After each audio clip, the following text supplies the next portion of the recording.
सोलापूर शहरात आज एका धावत्या दुचाकीनं अचानक पेट घेतलाय। ही घटना घडली आहे सोलापूर शहरातील वालचंद इंजिनिअरिंग कॉलेजच्या परिसरात। सायंकाळी 4 वाजण्याच्या सुमारास ही घटना घडली। सविस्तर बातमी पाहूयात। त्याआधी आपण जर आपल्या हक्काच्या राजनीती चॅनलला सबस्क्राइब केलं नसेल तर सबस्क्राइब करा, जेणेकरून आमचे अपडेट तुम्हाला लवकर मिळतील।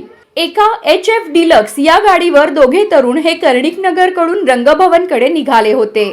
तेव्हा गाडी नंबर MH13 BC 2334 या चालत्या गाडीनं वालचंद कॉलेज जवळ आल्यानंतर अचानक पेट घेतला।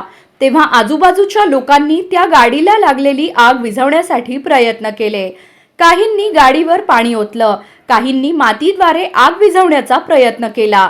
15 मिनिटात लोकांनी गाडीला लागलेली ती आग विझवली। चालत्या गाडीला नेमकी आग कशी लागली याचं कारण अद्याप स्पष्ट झालं नाही। आता या घटनेचा व्हिडिओ व्हायरल होत आहे।